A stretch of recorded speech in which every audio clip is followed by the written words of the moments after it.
What's up, folks? It's your boy Sports PSP. Welcome to another episode of Commander's Demand. Got a lot to talk about. Of course, I'm going to talk about the top issue regarding Derek Foster and Jeremy Reeves, both placed on the injured reserve. So, what's next regarding Washington? I got a very special guest on the show tonight. I got my boy, undisputed world champ Pryor, hopping on the podcast. So I'm gonna allow him to introduce himself to the public. I'm gonna allow him to talk about himself, his Atlanta Falcons, and as well for Sunday's game between the Washington Commanders and the Atlanta Falcons, and so much more. So please stay tuned because Commanders Demand starts right now. You're watching Commander's Demand with your host, Sports PSP, exclusively on the Grid Network.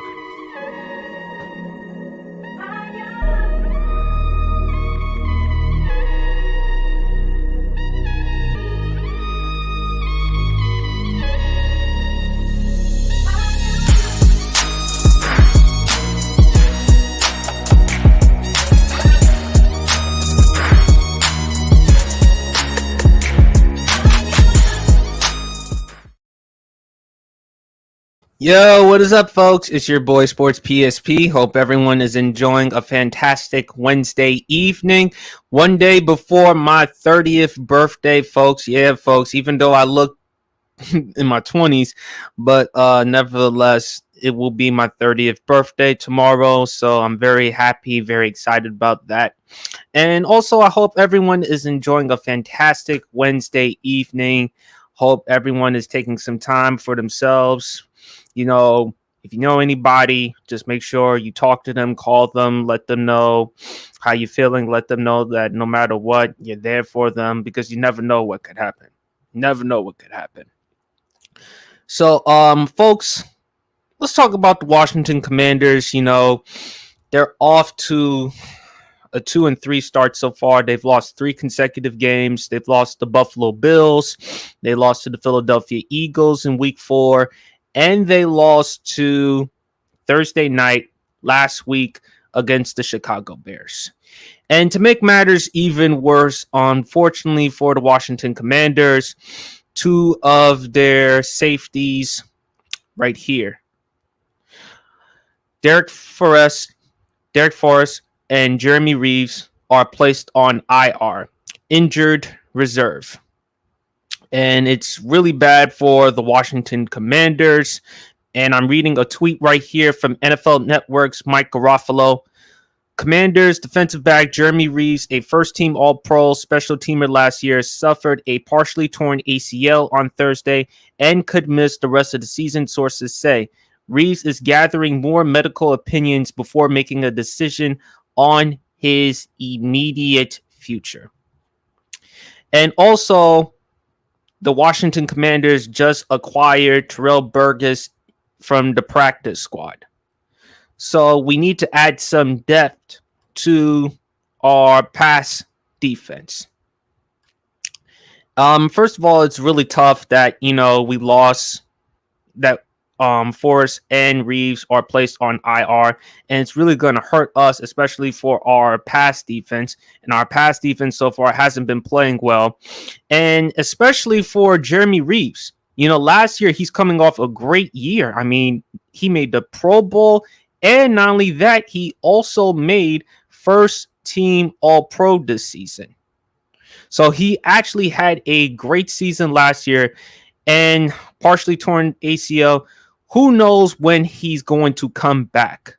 There is a chance that he may come back this season. As for Derek Forrest, no timeline. We don't know when exactly he is going to come back. And speaking with the safety position,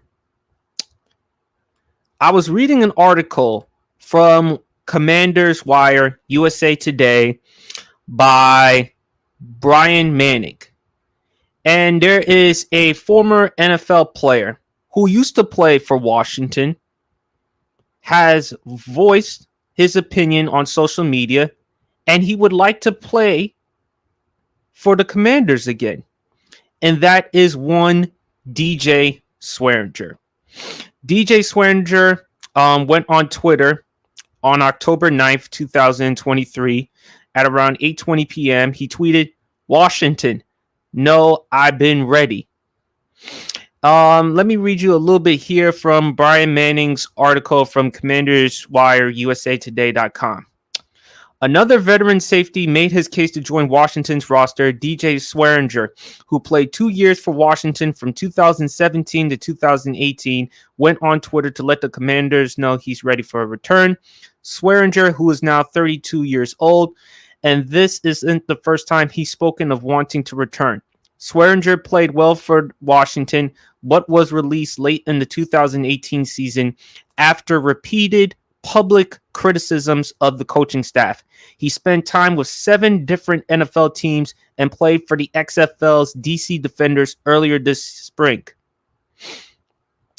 So what are my thoughts about DJ Swearinger joining the Washington Commanders? Well, look, if you're the Commanders, you might as well take a shot. Even though he hasn't been with the organization and you're wondering what type of shape or what type of condition that he's going to be. Yes, he's played for the XFL, but the XFL obviously is a different league compared to the National Football League. So I don't know what type of condition, I don't know what type of shape he is in. Now, if I'm Washington, would I consider it? The answer is yes. I would consider it if I'm Washington. One, first of all, I need depth for the safety position because Forrest and Reeves are gone. So who am I going to rely on to help out? Percy Butler may likely start, and I can't throw Terrell Burgess there just yet. He just came from the practice squad. So I need much more depth for Washington at that position in order for us to still have a chance for the rest of the 2023-2024 season. Now, Swearinger, he had some public criticisms about Washington's coaching staff, but we are in a different time now. That was with Jay Gruden, the former head coach of Washington, while DJ Swearinger was there. And, of course, a different organization, a different owner. Daniel Snyder was the previous owner while DJ Swearinger was in Washington. In Washington now, that's not the case. It's Josh Harris, it's Magic Johnson. So DJ Swearinger, if he comes to Washington, I think he will be okay because new organization, new ownership. I think the new ownership wouldn't mind having him in. You need some type of presence. Ron Rivera is a defensive-minded guy. So is Jack Del Rio. They need defense. They need people who can contribute right away. Without our 2 safeties, who are we going to count on?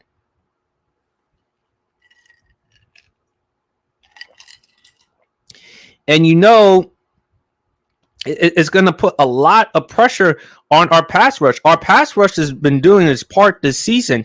You know, we're able to get 16 sacks this season, which I think it's tied for 5th most in the NFL. And Montez Sweat leads our team in sacks. We need depth at the pass defense at the safety position because if you look at our cornerbacks with Kendall Fuller and Emmanuel Forbes, they are getting torched. They are getting burnt. They're getting embarrassed out there. So why not have DJ Swearinger come in, provide some type of presence, provide some type of a presence for the team? He could actually help us out. He could actually get the younger players going. He does have a chip on his shoulder. Why not have him on the team just to help him out? I think it would actually be a good idea because he's a guy, even though I am concerned about his conditioning, he's a guy that can come in, that can give us some quality of production, and he can get the younger players going. I think with younger players, in order for them to develop, it's not just coaching, it's also having veteran players around them to mentor them, to guide them. And if you can do that, I think for Washington, you'll be just fine. We need defense, especially with our pass defense. Our pass defense has been trash. Our pass defense has been trash. We need help. I think in order for us to get to where we want to go, we got to get some depth. Yes, I liked. Yes, Terrell Burgess. Yes, we added him in the practice squad, but that isn't enough. We need to get DJ Swearinger. And if we add him to the team, I think it would be good. I think it'll be very good as far as a leadership standpoint and somewhat from a contribution standpoint. So, anyway, that's how I feel about it. Now, folks, I told y'all I have a very special guest on the show. I follow his stuff on TikTok. I mean, he's a good friend of mine. He's been on my podcast, the Sports PSP podcast. By the way, folks, go check it out every Friday nights, 10 p.m. on YouTube. He's a really good dude, knows his football, knows his basketball, knows his sports. I check out his content all the time. His takes are straight fire. And he puts in a lot of work, man. Please. He is, I mean, he's like the young Shannon Sharp in the NFL. Young Shannon Sharp, man. He knows exactly how to hold it down. See if I can try to get him on. Please go check him out on YouTube. Sorry, folks. I have some technical difficulties in my house.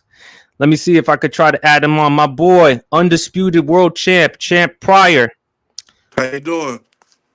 Good, man. Let me see if I could. Oh, there we go. Now we got you on, man. How you doing, man? I'm doing good down here in this Georgia weather. It's raining. It's raining real bad down here, but it's great. Oh, why is it raining down there, man? Oh man, Georgia weather is very, very unpredictable around this time of year. One day it's hot, next day it's cold, next day it's hailing, the next day it's freezing.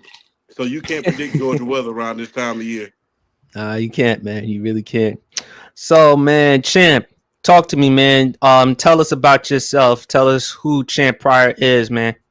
Yeah, I'm from Columbus, Georgia. People think I'm from Atlanta, but I'm really from Columbus, Georgia. We're like 90 miles from Atlanta. It's not very far, but real good. My real job is I am an IT technician.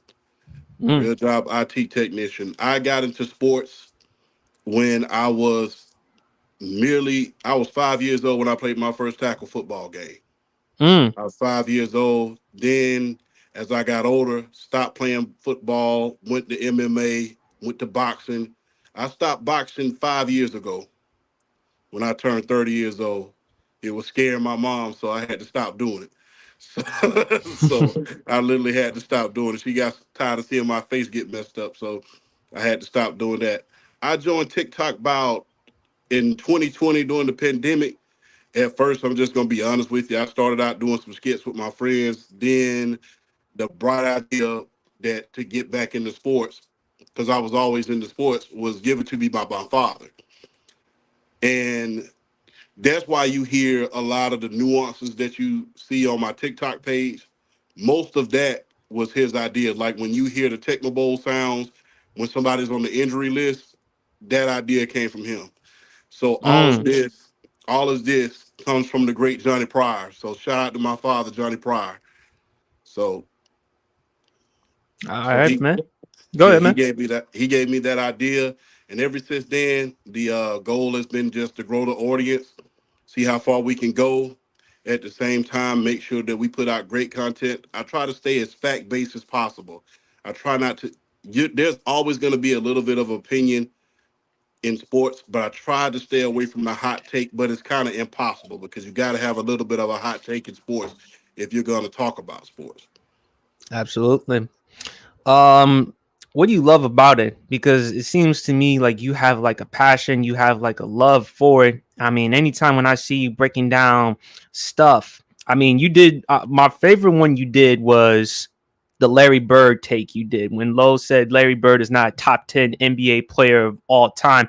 And you broke down key detail on why he is, how he won the MVP 3 consecutive years in a row, the era in which he did it, how good enough he was as a shooter, as a playmaker, as a passer.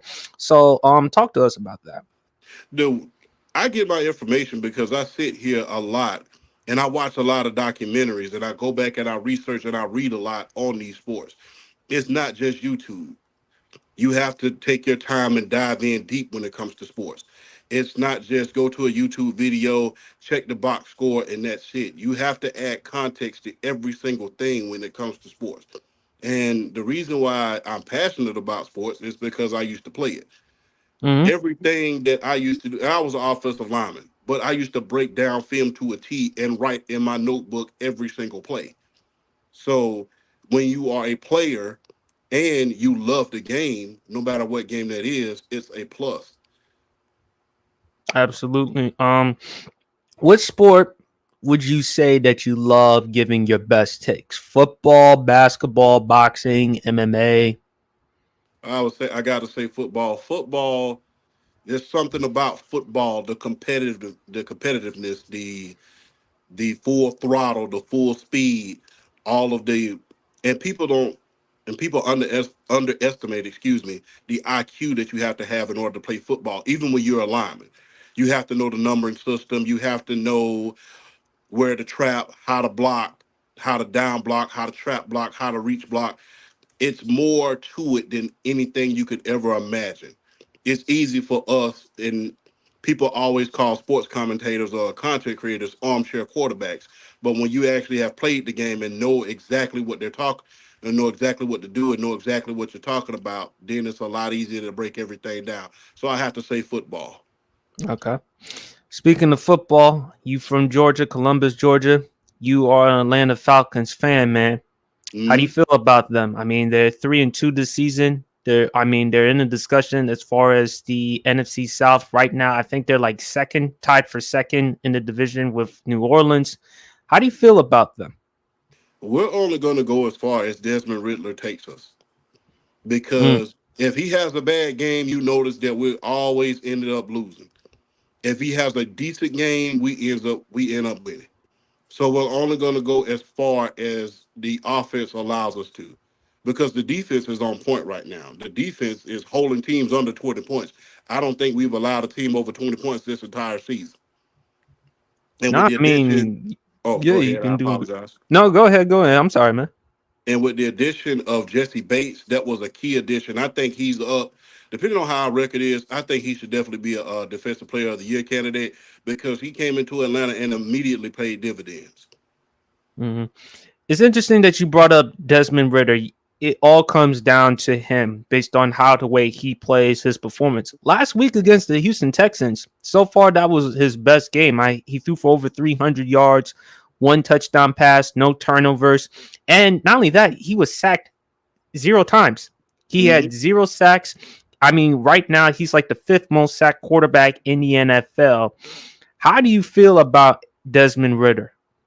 To be honest with you, people always want to say when you are getting sacked, excuse me, when you're getting sacked as a quarterback that your line, something's wrong with the line. But the Mm-hmm. problem with Desmond Ritter is he's holding on to the ball too long. Right. Last week, he got it out of there. He was releasing it and getting the ball out on time.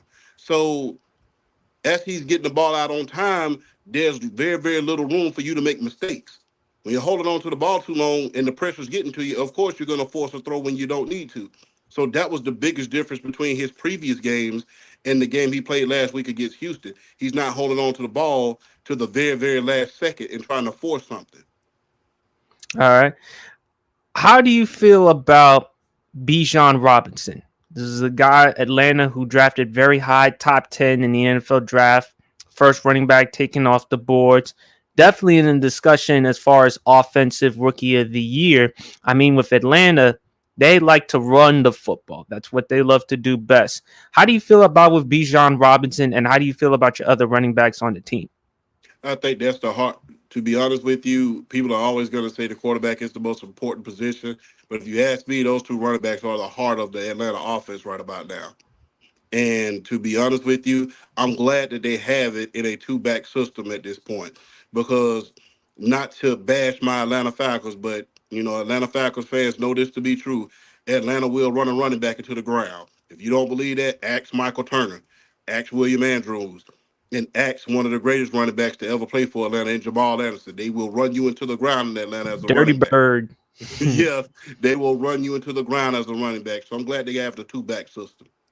Yeah. Um, you really got some great weapons on the offense, not just with Bijan Robinson. You also drafted Kyle Pitts, fourth overall in the 2021 NFL draft, and you also drafted Drake London. I mean, as we said, it all comes down to Desmond Ritter. But when you look at this offense, you're loaded with talent. My concern with the team is your head coach because it seems like he doesn't know what the hell he's doing. So, how do you feel about your head coach, man? To be honest with you, I believe he's veering. He's trying to make Tennessee the Atlanta Falcons, or vice versa. I don't know how if I'm wording that correctly. Because remember, in Tennessee, Derrick Henry was the heart of the offense, and he just used to spend a lot of time running. And Ryan Tannehill used to just throw out of necessity, and you really didn't use your tight end, and that's why AJ Brown ended up getting traded.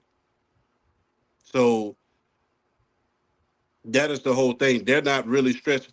Up until last week, they wasn't really stretching the field. It was Bijan right, Bijan left, then Aguilar up the middle, and then if we need a first down on third down, then throw it. And that's how come Kyle Pitts and Drake London, the playmakers, aren't getting the ball. Mm-hmm.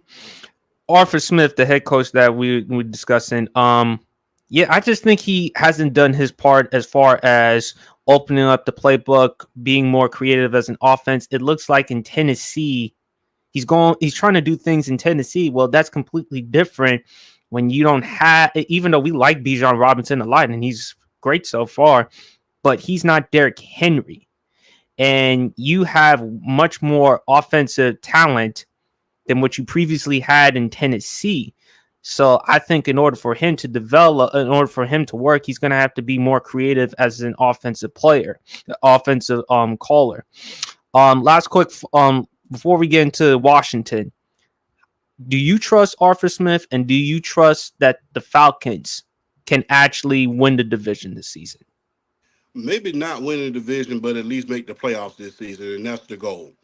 Is to Okay. get us to the playoffs because I believe that Baker Mayfield is definitely a comeback player of the year candidate. Mm-hmm. And I believe he's going to lead Tampa Bay to the division. That team is very, very talented.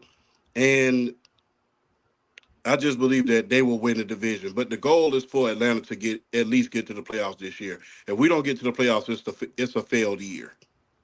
Yeah, very disappointing, especially with the amount of talent that you have, and not to mention the NFC South division, in which before the season began, it's up anyone's team. I mean, you got Carolina right now; they're dead last in that division, and they damn sure ain't gonna get that top pick because they traded to get Bryce Young, and Chicago has it. And then you look at Tampa Bay; they've been playing well so far except the Monday Night Football game against Philadelphia and New Orleans. The questions is it depends on Derek Carr's play as well. So let's talk about the Washington Commanders, man. I'm trying to have hope for this team. I don't know if you saw my episode last week. I said Ron Rivera got to go. I feel like he's the older version of Brandon Staley. He doesn't know a damn thing what he's doing. I mean, with some of his play calling, some of his decision making. How do you feel about Washington overall? Well, the main reason why y'all went out and got Eric Bieniemy is so you can liven up the offense, if I'm not correct. Yes. So, and Ron Rivera, I think he set the tone on a very, very bad term when he called out Eric Bieniemy in the media. I think it was Mm-hmm. before the season even started. That set Yes. a bad tone when he said he was coaching the team a little bit too hard. Number one, that shows of lack of unity. Because why would you, as the head coach, call out your offensive coordinator?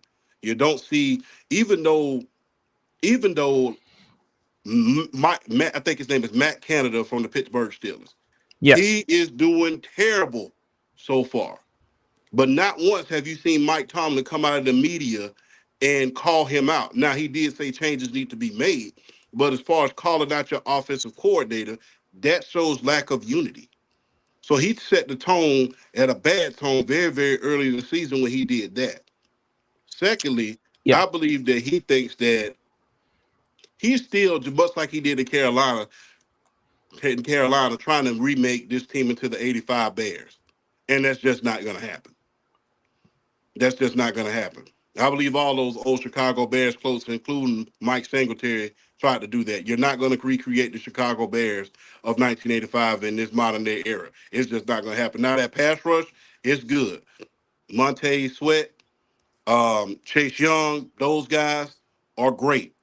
But to try to recreate the '85 Bears is pretty much impossible these days.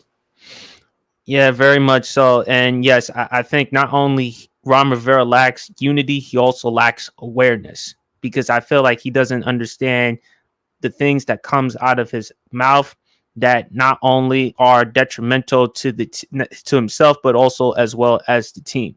Let's talk about Eric Bieniemy a little bit more. I actually like Eric Bieniemy. I think he's done a solid job so far as calling plays. I think he needs to incorporate the run a little bit more because even though I like Sam Howell, he's certainly no Patrick Mahomes. And Eric Bieniemy, he's used to Kansas City's offense with Patrick Mahomes, Travis Kelce, and the crew. When I look at Washington, just like you talk about how Desmond Ridder holds on to the football a little too long, Sam Howell does hold on to the football a little too long as well. He's like the most sacked quarterback in the NFL as we speak. But at the same time, Washington's offensive line is just flat out trash. They can't protect him. They can't do anything for him. But back to Bieniemy, how do you feel about him? I think he's made some drastic improvements to that offense since last year. Because remember, last year they couldn't move the ball at all. Now, part of that was due to the quarterback problems they were having, but he's definitely got them off to a better start than we thought they would have had. Mm-hmm. How do you also feel about Sam Howell? Because I said for Washington they should tank the rest of the season to try to get Caleb Williams, and they're not going to do that. But how do you feel about with Sam Howell? He's competent, but he's not a world beater, especially in that division right now that you guys have to face. You already have to worry about Philadelphia. Dallas is very much up and down, and New York, they are terrible right now, but you get them on any given Sunday, then they might come in and beat you. Yeah, yeah, no doubt about that. Um, let's talk about Washington's offense a little bit more before we get into the defensive side. I mean, when you look at this offense, my concern is the offensive line. That's a major concern because how is Sam Howell going to protect himself? I've been saying, Sam, you got to get rid of that ball quicker than later. But also, you look at the running back duo with Brian Robinson Jr. and Antonio Gibson. I like Brian Robinson. He runs the ball very effectively. Antonio Gibson, he can help out. And then when you look at the wide receiver core, I mean, this is a pretty good wide receiver core. I mean, of course, with Terry McLaurin, you have Jahan Dotson, you have De'Ami Brown, a deep threat. You also have another deep threat in Curtis Samuel. Logan Thomas, I like Logan Thomas, but at the same time, he's getting up there in age, and I think Washington needs to get a tight end in next year's draft. So how do you feel about Washington overall offensively? Overall, offensively, they have the talent at the skill position. It's just the line. I don't think that taking for a quarterback is really the answer. You need an offensive line, either in free agency or in the draft, to be honest with you. Yeah. Now, let's talk about our defense because, as you previously mentioned, our pass rush. Listen, you can say a lot of things about Washington that are a joke. One thing that is not a joke is that pass rush. Sweat right now, Montez Sweat leads our team with sacks 4.5. You also mentioned Chase Young. You also, but also Deron Payne, who Yes. last year came off the Pro Bowl, had a really productive season. We took care of him, got him his money. Love having him on the team, and as well as Jonathan Allen. This is as good as a pass rush as it gets in the NFL. How do you like that? How do you like their pass rush? It's heat. It's heat, especially Mm-hmm. with Deron Payne coming off that big breakout season that he had last year. I was hoping that we got him and stole him from y'all and signed him to a big contract, but we didn't. But Deron Payne, those defensive linemen are no joke. So hey, Oh, that he's a defense monster. is monstrous. He's monsters. But my concern, however, man, on the defensive side is our pass defense. We haven't been doing a good job shutting down wide receivers. I mean, last week, DJ Moore of the Bears had 8 receptions for 230 yards and 3 touchdowns. And look, we got some young DBs like Emmanuel Forbes. I like Forbes. He's young, but the problem with him prior to the draft was his weight, his size. He needs to bulk up a little bit. And also, I thought for the Commanders, they should have drafted Christian Gonzalez out of Oregon, even though Christian Gonzalez is out for the rest of the season. But I like Christian Gonzalez more because he had the speed, but he also had the size. And before the season was over for him, he was playing pretty well. Definitely in the discussion as far as with defensive rookie of the year. How do you feel about their secondary? Secondary definitely needs some work. I'm surprised you guys did not go out and draft Joey Porter Jr. as well. That Yeah, would have been a great pickup. but he went to Pittsburgh. You know, his father. The irony. Yeah, the irony, and also too, man. Washington. I mean Pittsburgh. They took Joey Porter, and they also took Darnell Washington, who I Yes, thought they that did. Washington could have had because we needed some depth at the tight end position. I said for Washington before we move on and make our picks. Washington, they finished the season 8-9. Where do you have them right now finishing the season? Let's switch that around and go 9-8. I think they'll get that. Wow. I think they'll get Dallas. I think they'll get Dallas, and they're gonna and they I think they're gonna get the New York Giants as well. So depending on, especially with Dak right now, Dak is a turnover machine right about now.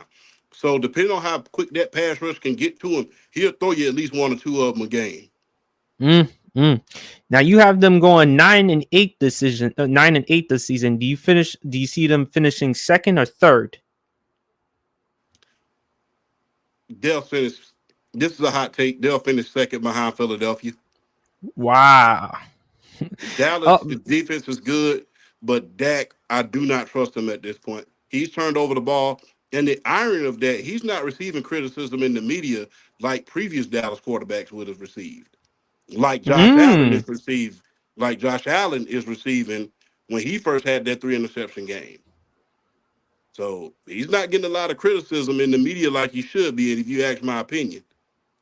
That's a pretty hot take because again, you know, a lot of people are probably like done with Dak Prescott. They're like, I was I expected the Cowboys to lose to the 49ers, but I expected a way much closer game, like 19-16. I thought Dak was going to struggle, but 3 picks in that game. I mean, the only good pass that he threw was the touchdown pass to the wide receiver. But Dallas's defense, and I gotta say this, man, they're getting kind of overrated because we saw what they did against the Giants, the Jets, and against the Patriots, against offenses, to say the least, not really good. We saw what they did against Arizona. They gave up over 200 yards rushing against that team of all teams with no Kyler Murray.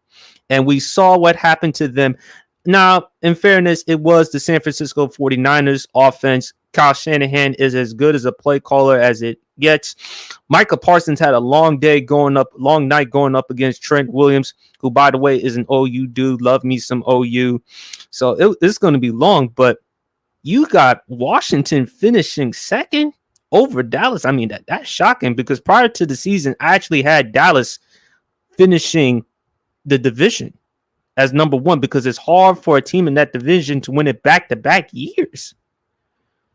Yeah, but if you really look at it, Philadelphia is off to a great start. I Mm-hmm. mean, leading up to this point, as I said before, you've heard me say this. Numbers do not lie, but they are very much deceiving. Those first Mm-hmm. 3 games that Dallas played, they were playing against very, very mediocre quarterbacks and mediocre offensive line. So it's easy to inflate your numbers. Plus, you got to Mm. think about Aaron Rodgers did not play that first game. Aaron Rodgers didn't play when they played against the Jets. That's what we were expecting prior to them playing. Right. And the offensive line for the Giants is pretty much a blah. So, and then when they got to a decent offense in the Arizona Cardinals, it pretty much showed their colors. And then by the time you got to a great offensive mind like Kyle Shanahan, who could scheme against I like to call him Lawrence Taylor Jr. because that's what he bills himself as. Michael Parsons, you got to where they could scheme around him and stop him from coming in different places. Then you got to see how well they were exposed. Not to mention they're missing that Dallas defense. I think they're missing Trayvon Diggs right about now.